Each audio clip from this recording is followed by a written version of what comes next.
A lot of these cycles are exactly the same for the classic and the open guys.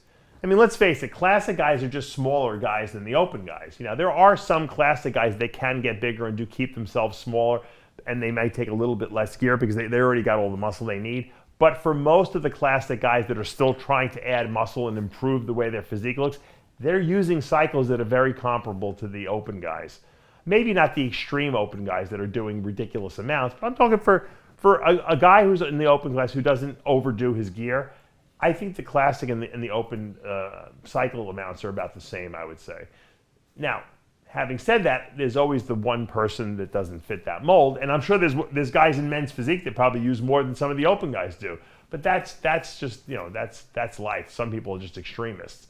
But I don't think the cycles are that much different. I got news for you. I see bikini girls that are using more gear than the women bodybuilders are using. I don't know why, but they do it. It happens all the time. So you got to find out what works for you, and don't worry about what anyone else is doing.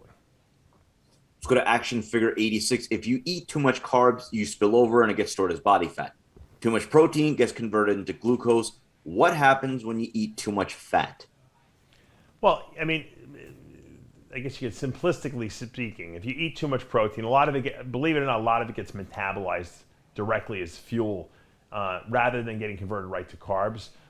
Some of it is converted to carbs, but a small amount of it gets converted to carbs. That's why it's hard to get fat from eating too much protein. You could stall your diet and not lose any more weight because now your body is using the protein for fuel. But you have to eat a lot of extra protein to actually store that stuff as fat. Obviously, if you eat extra carbs, it's easy to get fat. And as far as fats go, fats can get stored directly as fat. They don't require insulin. So if you overeat fat, you will store the extra as fat. I mean, fat is not something people eat so much of because it makes you nauseous if you eat too much of it. So you don't really see people eating a whole stick of butter, right? I mean, it's just not something you do. So more than likely, you're not getting fat from overeating fat. Now, I know girls and probably a few guys out there who can eat a whole jar of peanut butter.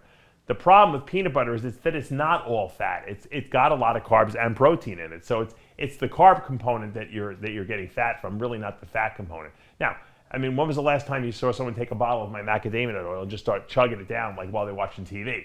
You don't do that. You'll be sick to your stomach. So I don't really see the overconsumption of fats as much as I do foods that have fats in them. Like I said, people will overconsume nuts or peanut butter.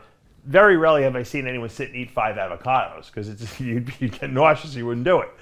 So, like I said, but if you do eat extra fat, it can be stored as fat. I'll tell you where people make a mistake with fat. A lot of times when they're cooking their foods, they're doing that Pam spray, or they're putting oil in the bottom of the pan, and then the food that they're eating is absorbing that oil, and then they're over-consuming fat, and that a lot of times sabotages their diet. So if you fit in that category, I recommend that you poach your foods or you grill them so you don't have to put all that extra oil in the pan because the food does absorb it.